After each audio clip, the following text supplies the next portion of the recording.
नमस्ते, मैं राशिद। पाकिस्तान में इमरान खान का तख्त हिल रहा है। इमरान को डर है कि कहीं सेना और मौजूदा सरकार के खिलाफ विपक्ष की बगावत उनके वर्तमान और भविष्य को जला न दे।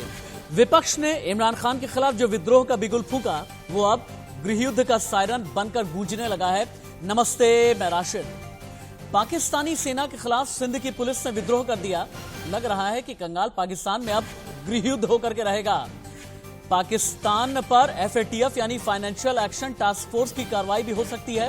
कंगाल पाकिस्तान में गरीबों का पोषण हो या ना हो, आतंकवादियों को सरकारी पोषक तत्व मिलते रहते हैं। ऐसे में आज डिबेट का सवाल यह है कि क्या पाकिस्तान फिर टूटेगा, क्या सिंध आजाद होगा, और सबसे बड़ा सवाल यह कि क्या शुरू हो गया है पाकिस्तान के वजीर आजम इमरान खान का एंड गेम। पहली ब्रेकिंग न्यूज आप देखें, क्योंकि पाकिस्तान में बहुत ज्यादा बवाल हो गया है। पाकिस्तान में गृहयुद्ध जैसे हालात बन गए हैं। इंटरनेशनल हेराल्ड की रिपोर्ट में गृहयुद्ध की हालत का दावा किया गया है। फौज और सरकार के खिलाफ लोगों का गुस्सा फूट पड़ा है। पाकिस्तान के सिंध में हालात बहुत खराब हैं।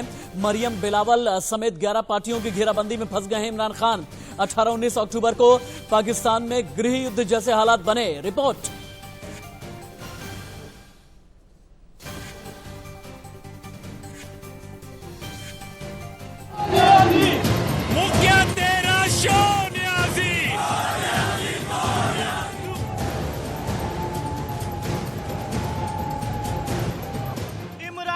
देश में घमासान, धुआं धुआं पाकिस्तान।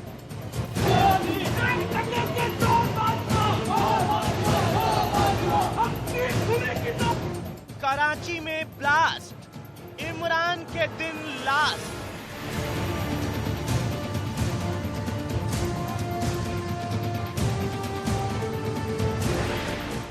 सेना पुलिस में आर पार, पाकिस्तान में सिविल वार।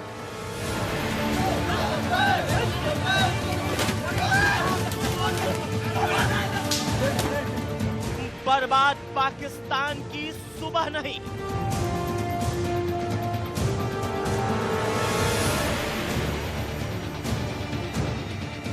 सारी पार्टियां साथ आई। इमरान की कुर्सी पर आफत आई।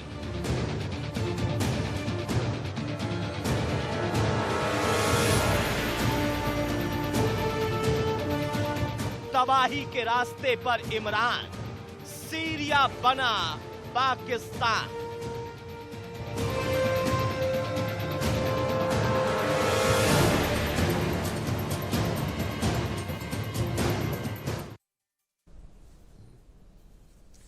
अब सवाल बहुत बड़ा यह है कि क्या पाकिस्तान में इमरान खान का एंड गेम शुरू हो गया है? क्या सिंध टूटने वाला है? 1971 के बाद क्या पाकिस्तान फिर से होने वाला है विभाजित? और उससे भी बड़ा सवाल यह, हम सिंध की बात ही क्यों करें? हम सिंध की राजधानी कराची की बात ही क्यों करें?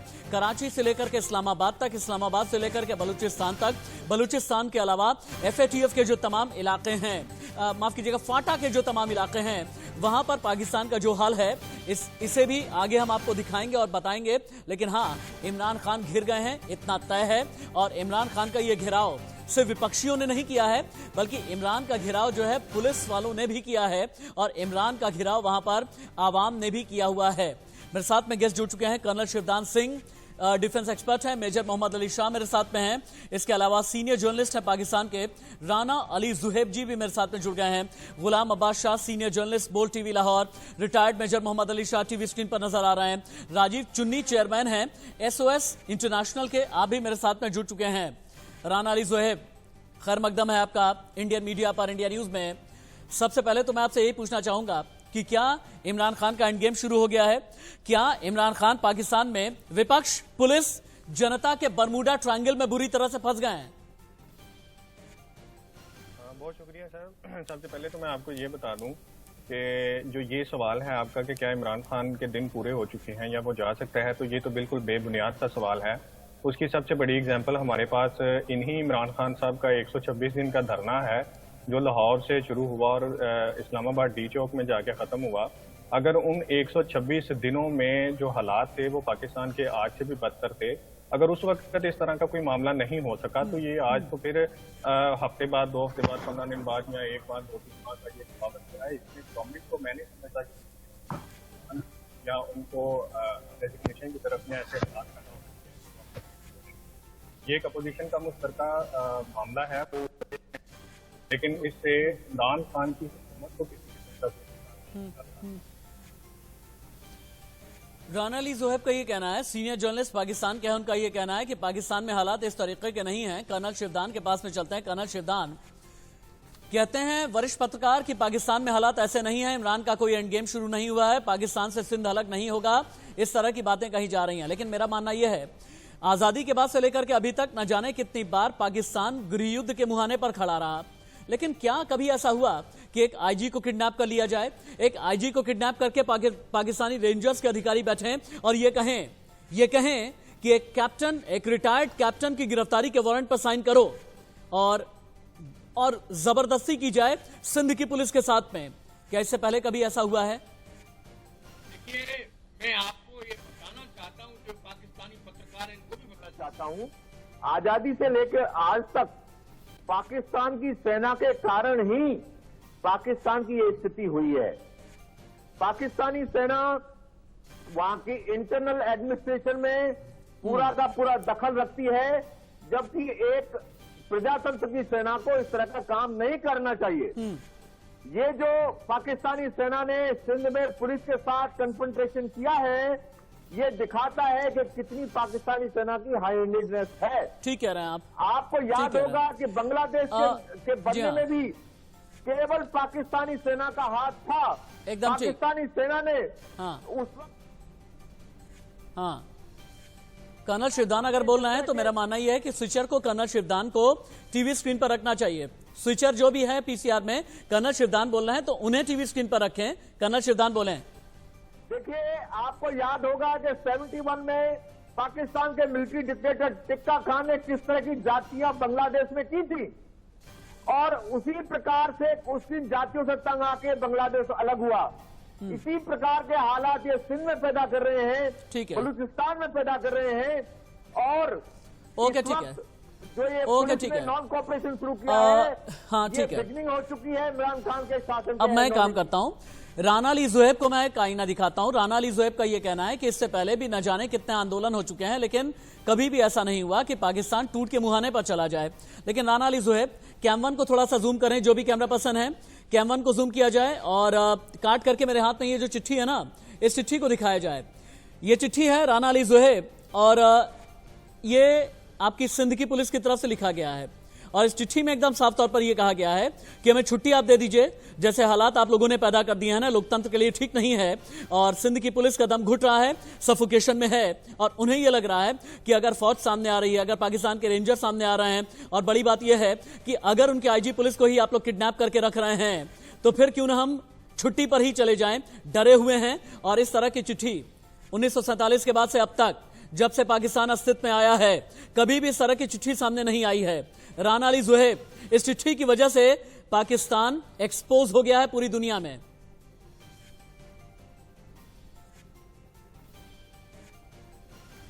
के जो सफाई लीक होती है, वो डायरेक्ट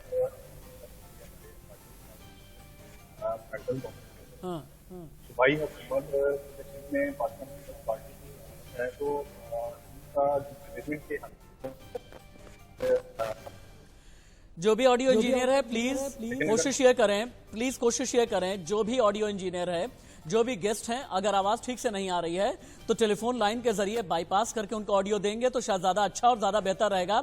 ये मेरी रिक्वेस्ट है, इट्स माय हम्बल रिक्वेस्ट पूरी पीसीआर टीम से। मेजर मोहम्मद अली शाह, अलग अलग तरीके से इमरान खान घिरे हुए हैं, विपक्ष ने तो घेरा ही है, सिंध की पुलिस ने भी अब घेराव कर दिया है, जबरदस्ती आईजी को किडनैप भी कराया गया। कहा यह जा रहा है कि घर में नहीं दाने, अम्मा चली भुनाने, क्योंकि वहां पर आटा दाल भी सस्ता नहीं रह गया है। आटे के लिए पाकिस्तान बिल्कुल मृत्युशैया पर इस वक्त लेटा हुआ है, वहां पर सब्जी महंगी है। एफएटीएफ की ग्रिलेज से बाहर निकलने के लिए पाकिस्तान बेताब है। क्या यह माना जाए कि पाकिस्तान वाकई में बर्बादी के मुहाने पर खड़ा है?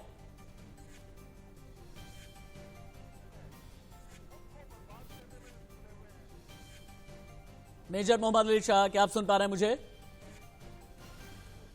एक काम कर लेते हैं, एक रिपोर्ट ले लीजिए और पीसीआर की पूरी टीम, स्विचर की पूरी टीम और साउंड ऑडियो के जो भी बैठी हुई टीम है वो ठीक कर लें, ज्यादा अच्छा रहेगा। पाकिस्तान में पूर्व प्रधानमंत्री नवाज शरीफ के दामाद और मरियम नवाज के पति कैप्टन सफदर की गिरफ्तारी से वहां की राजनीति में आ गया भूचाल। रिपोर्ट देखिए। इस पूरे बवाल में पाकिस्तानी सेना घिर गई क्योंकि इमरान सरकार का बचाव करना उसके लिए बड़ा भारी पड़ गया है। हालात इतने खराब हो गए कि सिंध प्रांत की पुलिस ने एक तरह से पाकिस्तानी सेना के बढ़ते हस्तक्षेप के खिलाफ विद्रोह कर दिया। दरअसल विपक्ष ने आरोप लगाया कि पाकिस्तानी सेना के अधिकारियों ने 18 अक्टूबर की रात सिंध के आईजी मुश्ताक महार का अपहरण कर लिया और उनसे जबरन मरियम के पति सफदर के खिलाफ एफआईआर पर हस्ताक्षर करवाए गए। विपक्ष के आरोपों को उस समय और बल मिला जब सिंध पुलिस के आईजी मुश्ताक महार अपने अपहरण से दुखी होकर छुट्टी पर चले गए। इतना ही नहीं, आईजी मुश्ताक के छुट्टी पर जाने के बाद सिंध के 70 से ज्यादा पुलिस अफसरों ने छुट्टी ले ली, जिससे पाकिस्तान में सेना बनाम पुलिस जैसे हालात बन गए। लिहाजा विपक्ष ने पाकिस्तान के सेना प्रमुख जनरल कमर जावेद बाजवा पर सीधे सीधे हल्ला बोल दिया। और मुझे बताया जाए कि किसने उठाया आईजी को और किसने उसे जबरदस्ती जो है वो एफआईआर दर्ज करवाई और किसने जबरदस्ती अरेस्ट करवाए।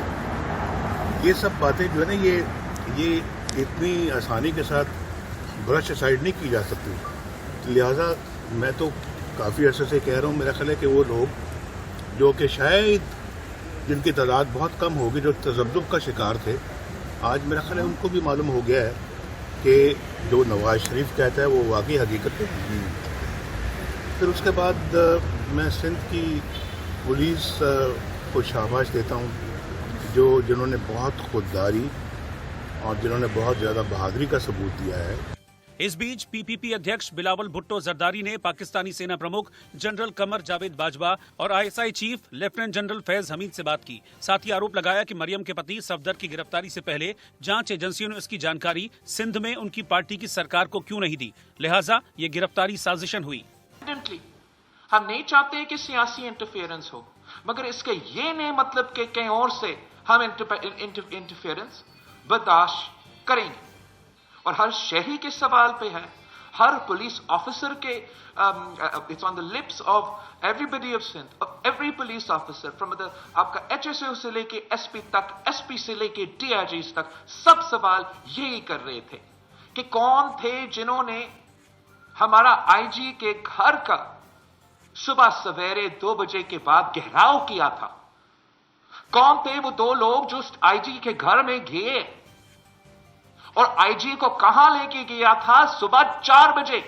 विपक्ष के चौतरफा दबाव के बाद पाकिस्तानी सेना प्रमुख कमर जावेद बाजवा को आनन फानन में नवाज शरीफ के दामाद सफदर की गिरफ्तारी मामले की जांच के आदेश देने पड़े। दरअसल पाकिस्तान के सिंध प्रांत की राजधानी कराची में 11 विपक्षी दलों के महागठबंधन पीडीएम यानी पाकिस्तान डेमोक्रेटिक मूवमेंट का 18 अक्टूबर को विशाल जलसा हुआ था। इस दौरान मरियम नवाज ने प्रधानमंत्री इमरान खान को कायर और कठपुतली करार दिया था और फौज के पीछे छिप जाने वाला बताया था, जिससे इमरान सरकार और सेना चिढ़ी हुई है। उधर पाकिस्तान के सियासी इतिहास में ये पहली बार हो रहा है जब फौज को रैलियों के जरिए सीधे तौर पर सियासत में घसीटा जा रहा है। एक बार फिर से डिबेट को ओपन कर देते हैं, रीइंट्रोड्यूस कर देता हूं जो भी गेस्ट मेरे साथ में जुड़े हुए हैं। राजीव चुन्नी, आप चेयरमैन हैं एसओएस इंटरनेशनल के। रिटायर्ड मेजर मोहम्मद अली शाह मेरे साथ में हैं। कर्नल शिवदान सिंह, सुमित पीर, foreign affair expert, Rana Ali Zuheb, senior journalist Pakistan के, और गुलाम अब्बास शाह, सीनियर जर्नलिस्ट, बोल टीवी लाहौर। गुलाम अब्बास शाह, आपके पास आते हुए, पाकिस्तान में ये जो भूचाल आया हुआ है, क्या इमरान खान कभी संभल पाएंगे या फिर नहीं? और कहा तो ये भी जा रहा है कि कराची में एक दिन पहले, 24 घंटे पहले जो ब्लास्ट किया गया है, ये फौज ने ही ब्लास्ट करवाया है ताकि पाकिस्तान की आवाम का ध्यान भटकाया जा सके। जिस तरह से इमरान खान घिरे हुए हैं महंगाई को लेकर, कोरोना के खिलाफ लड़ाई को लेकर, इकोनॉमी के मामले में, और इसीलिए फौज ने कराया कराची में ब्लास्ट। कितनी सच्चाई है?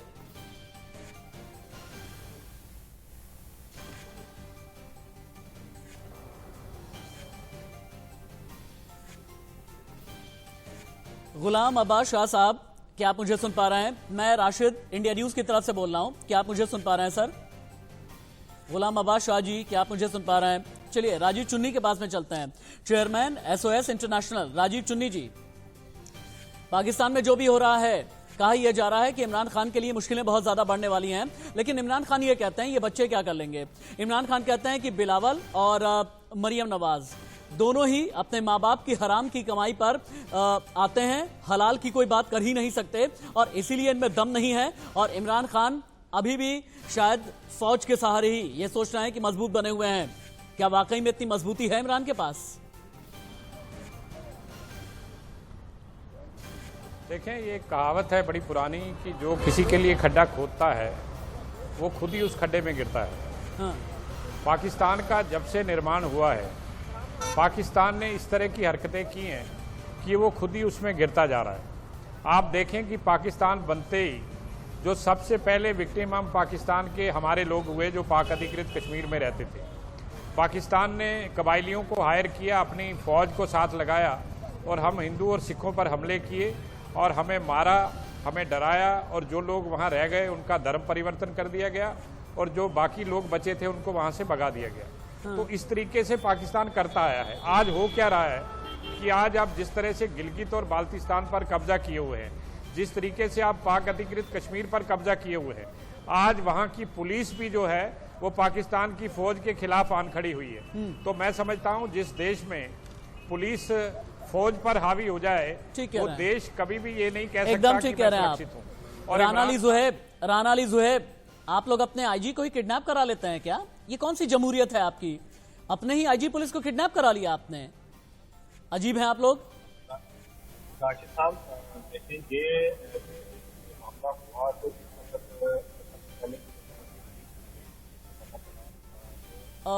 राना अली जुहैब जी, आप सुन पा रहे हैं क्या मुझे? चलिए ठीक है, राना अली जुहैब तक मेरी आवाज़ नहीं जा पा रही है, शायद उनकी आवाज़ ठीक तरीके से नहीं आ रही है। ठीक कराने की कोशिश करें। रिटायर्ड मेजर मोहम्मद अली शाह, अगर आप मुझे सुन पा रहे हो, पाकिस्तान के लिए खतरा कितना बड़ा है? क्योंकि मेरा मानना यह है कि पाकिस्तान चौतरफा गिरा हुआ है। पाकिस्तान के कराची में हो गया ब्लास्ट, इमरान खान के खिलाफ मरियम और बिलावल सहित 18 दल ऐसे हैं, 18 बड़े दल ऐसे हैं जो इस वक्त विरोध का बिगुल फूके हुए हैं। महंगाई की मार पाकिस्तान झेल ही रहा है। पेरिस में FATF की बैठक चली रही है 3 दिन वाली, और कहा यह जा रहा है कि ग्रे लिस्ट से बाहर पाकिस्तान आ नहीं पाएगा और ब्लैकलिस्टेड होने का खतरा मंडरा ही रहा है। तो क्या ऐसे में यह माना जाए कि इमरान खान का सिंहासन डोल रहा है? क्या इमरान खान की चूलें हिल गई हैं? जी राशिद भाई, देखिए पाकिस्तान अभी इस वक्त बहुत ही कर्जे में डूबा हुआ है। जैसे आपने बिल्कुल सही फरमाया, दुरुस्त फरमाया, वो गरीबी से लड़ रहा है, कोरोना वायरस से लड़ रहा है। उसके अलावा आप देखिए ना, बजाय के जम्मू कश्मीर में उग्रवाद डालने के बदले पाकिस्तान को अपने इंटरनल अफेयर्स पे फोकस करना चाहिए। क्योंकि अगर आपको याद होगा 71 में ईस्टर्न पाकिस्तान जब बांग्लादेश बना था, तो उस तरीके से पाकिस्तान को बहुत लंबा टाइम नहीं लगेगा दोबारा बढ़ने में। और वहां पे जहां तक मेरा मानना है कि एक मिलिट्री कू भी हो सकता है, वो खतरे में भी है।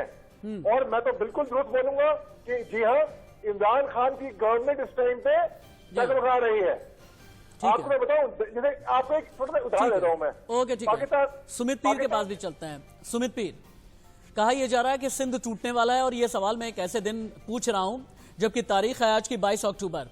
22 अक्टूबर 1947 को ही लियाकत अली खान ने कबायलियों को भेजा था कश्मीर को अलग करने के लिए, लेकिन कैसे उनको मुंह की खानी पड़ी थी, यह भी अपने आप में एक इतिहास है। और इसीलिए आज 22 अक्टूबर के दिन ही मैं आपसे एक सवाल पूछ रहा हूं, क्या सिंध भी 1971 में जैसे बांग्लादेश अलग हुआ था, क्या सिंध भी अलग होने वाला है? और उसके बाद आएगा बलूचिस्तान का नंबर। राशिद भाई, आपने बहुत सही बात कही है। पाकिस्तान की हालत बद से बदतर हो गई है। जो वहां कॉमन आदमी है, जो वहां जनता है, उसकी हालत पूछिए। कुछ फैक्ट्स बोलूंगा, केवल फैक्ट्स बोलूंगा। 34% फूड इन्फ्लेशन, 19% इन्फ्लेशन, 1 बिलियन का फॉरेन एक्सचेंज रिजर्व नहीं आपके पास। आपकी फौज 30 बिलियन का धंधा करती है, 1 पैसे का टैक्स नहीं देती। आप फौजियों को $300 मिलियन का पर्क्स देते, जबकि आपका मेडिकल बजट 250 मिलियन है। 8 बिलियन के फॉरेन एक्सचेंज आपके डिफेंस बजट में से 2 बिलियन फौजियों की तनख्वाह है। कॉमन आदमी को, जो कॉमन पाकिस्तानी हो, भूखा मर रहा है। आप राशिद भाई देखिए, अगर आप गणित लगाए तो कॉमन आदमी का बजट 4 से 5 रुपए मेडिकल बजट है महीने का। हम 1.5 मिलियन 15 लाख टेस्ट कर रहे हैं दिन में, आप 25,000 टेस्ट कर रहे हो। कर क्या रहे हो पाकिस्तान के साथ? राजेश भाई, टाइम आ गया, पाकिस्तान 4 हिस्सों में टूटने वाला है। क्योंकि फौज ने जो पाकिस्तान को चूज दिया और उसके हुक्मरानों ने मिलकर, और इमरान खान नियाजी फेल हो चुके हैं। जो जनता की उनसे उम्मीद थी कि नियाजी साहब आएंगे कुछ करेंगे, अनफॉर्चुनेटली कुछ नहीं कर पाए। बद से बदतर हालात कर ली, फौज के हाथ में कठपुतली से भी बदतर बन के रह गई है। आप मुझे बताइए 34% फूड इन्फ्लेशन भाई साहब, ये कि हर 3 साल में खाना डबल। सुमित पीर के बारे में ये कहा जाता है कि सुमित पीर बिना फैक्ट के बोलते नहीं है, और राना अली ज़ोहेब, सुमित पीर एक बहुत ही पढ़े लिखे और साइंटिफिक अप्रोच के साथ बोलने वाले इंसान हैं। जो उन्होंने बोला है ये तो उन्होंने इन्फ्लेशन के बारे में आपके बता ही दिया, लेकिन मैं आटा दाल सब्जी के बारे में आपके सामने रखता हूं कुछ चीजें, सुनिएगा आप। आपके पाकिस्तान में प्याज 90 रुपए किलो, आलू 75 रुपए, गेहूं 60 रुपए किलो, टमाटर 150, अदरक 600 रुपए, मटर 225 रुपए, खीरा 117 रुपए, भिंडी 70 रुपए, फूलगोभी 80 रुपए, चना दाल 160 रुपए। सुमित भाई आप भी सुनिएगा, अंडे 150 रुपए दर्जन, दूध 150 रुपए लीटर। राना अली ज़ोहेब, पाकिस्तान संभाले नहीं संभाल रहा, सरेंडर कर जाइए ना। एक काम कर दीजिए, पूरे पाकिस्तान को मर्ज होने दीजिए हमारे साथ, हम चलाएंगे मुल्क, फिर हम दिखाएंगे मुल्क कैसे चलाया जाता है। राना अली ज़ोहेब। राशिद भाई देखें, मैंने तो अक्सर ये सुना है कि लोग सोते वक्त, रात के वक्त ख्वाब देखते हैं, लेकिन मुझे बड़ी खुशी होती है कि जब आप जैसे दोस्त दिन में जागते हुए ऐसे ख्वाब अरे देखते नहीं हैं, भाई, अरे राना अली ज़ोहेब जी, हम ख्वाब नहीं देखते, हम सरेंडर कराते हैं। हम 1971 में जैसे सरेंडर कराया था ना, हम सच्चाई अपने जहन में रखते हैं, और हम ये बात रखते हैं 1947 में जैसे आपके कबालियों को, जो आपके फौज के लोग थे, जिस तरीके से भगाया था, 1971 में जिस तरह से आप लोगों को सरेंडर कराया था, 1999 में करगिल में धो धो करके जैसे भगाया था, जैसे हमने बालाकोट किया था ना, घुस करके जैसे मारा था। और यही एक वजह है कि अब हमें समझ में आने लगा है कि सिंध भी हम लेंगे, बलूचिस्तान भी हम लेंगे, मुजफ्फराबाद तक जा करके रहेंगे। और ये आप समझ लें और जान लें, और ये ख्वाब नहीं है, ये इतिहास बताता है। अगर आप कहेंगे तो तस्वीरें भेज दूंगा मैं, तस्वीरें भेज दूंगा मैं, जैसे आपने सरेंडर किया था। पैनल के लोगों की बात सुन रहा हूँ, आप काइंडली, मेरी आपसे गुजारिश ये है कि एक जर्नलिस्टिक एथिक होता है कि जब आप अपनी बात कंप्लीट करते हैं तो आप अगले बंदे की बात भी सुनते हैं ना। मैं भी जर्नलिस्ट हूँ, आप भी जर्नलिस्ट हैं। अब अगर आपने बात किया तो मुझे जवाब देने का पूरा टाइम देना। आप ऐसा तो नहीं कि मेरा जवाब से पहले ही आप खत्म कर दें हर चीज। मेरी गुजारिश ये है कि 71 को गुजरे हुए 40 साल हो गए हैं। आप बालाकोट की बात करते हैं, बालाकोट में हमने इंटरनेशनल मीडिया वहां पे लेके गए, सिवाय 4 कब्बों के आप लोग कुछ नहीं मार सके। 27 फरवरी का वाकया आपके सामने है। सुन ले मेरी बात, सुन ले मेरी बात, मेरी बात सुन ले, आप सुन ले मेरी बात सुने ना। अब मैंने आपकी सारी बात सुनी है ना बड़े अच्छे तरीके से, मैं बीच में नहीं मैंने काउंटर किया। अब आप मेरी बात सुनिए। 27 फरवरी सारी दुनिया, पूरी दुनिया ने देखा कि किस तरह से इंडिया को जलील किया गया, किस तरह से आपका पायलट हमने अरेस्ट किया, कैसे आपके हमने जहाज गिराए। राना अली ज़ोहेब सुनिए आप, राना अली ज़ोहेब, आपकी हैसियत नहीं है कि मेरे मुल्क के लिए इस तरह के अल्फाज का इस्तेमाल करें। और जब जलालत की बात आएगी ना, एक बार सुनिए सुमित भाई रुकिए। सुमित भाई आपको पूरा मौका दूंगा। सुमित भाई बोलेंगे, कर्नल शिवदान बोलेंगे, और मेजर मोहम्मद अली शाह आप भी बोलेंगे। लेकिन राना अली ज़ोहेब, आपने जर्नलिस्टिक अप्रोच की बात की थी ना, मैंने कहा क्या आपका मुल्क जलील है? मैंने कहा क्या कि आपका मुल्क इतना जलील है कि वहां पर एक आईजी को आप लोगों ने किडनैप कर लिया? क्या मैंने कहा कि आपका मुल्क इतना जलील है कि वहां पर आप लोग सरेआम किसी को फांसी पर लटका देते हैं? क्या मैंने कहा कि आपका मुल्क इतना जलील है कि वहां पर आप लोग तालिबानियों को पनाह देते हैं? क्या मैंने कहा कि आपका मुल्क इतना जलील है कि आप लोग ओसामा बिन लादेन को एबटाबाद में खादपानी देते हैं? क्या मैंने कहा कि कराची में आप लोगों ने दाऊद इब्राहिम को पाला इसलिए आप जलील हैं? मैंने नहीं कहा ना, क्योंकि मैं भी अपनी जर्नलिस्टिक जबान को उस दायरे में रखना चाहता था। लेकिन अगर मेरे हिंदुस्तान को एक अल्फाज भी आप हल्के, एक अल्फाज भी अगर स्तरहीन जाकर के बोलेंगे ना, जवाब आपको मिलेगा। अपनी बात कहें और याद रखिएगा, जबान को उसकी हद में रखिएगा मेरे हिंदुस्तान के लिए, जबान को हद में रखिएगा मेरे हिंदुस्तान के लिए। राना अली ज़ोहेब, मैंने ये कहा अब पूरा पैनल, नहीं एक मिनट।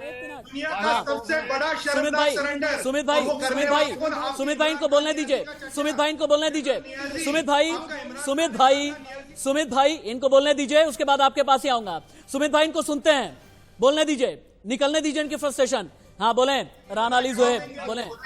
मैंने गुजारिश आपसे ये की है राशिद साहब कि आप जिस 71 की बात कर रहे हैं उस वक्त को गुजरे 40-50 साल हो गए हैं। आप ये मत सोचें, यहाँ पे 6 माह के बाद हालात ऐसे क्रिएट हो जाते हैं कि जिसकी एग्जांपल मैंने आपको ये कहा है कि 27 फरवरी की एग्जांपल आपके सामने है। सारी दुनिया ने देखा कि किस तरह जिस आपके जो इंडियन एयरफोर्स है उसने पाकिस्तान में एंटर होने की कोशिश की तो उसके साथ क्या हशर किया गया, क्या उनके साथ मामला पेश आया, ये आप भी जानते हैं, हम भी जानते हैं। इसलिए ये जो आप देख रहे हैं पाकिस्तान को तोड़ने का कहाँ गया? सुमित पी आप बोलेंगे, लेकिन उससे पहले राजीव चुन्नी को जाना चाहते हैं। राजीव चुन्नी को जाना भी है, चेयरमैन हैं SOS इंटरनेशनल के। राजीव चुन्नी जी, मैं एक बात चाहता हूं कि राना अली ज़ुहैब जो कि पाकिस्तान के पत्रकार हैं उन्हें जवाब दें आप।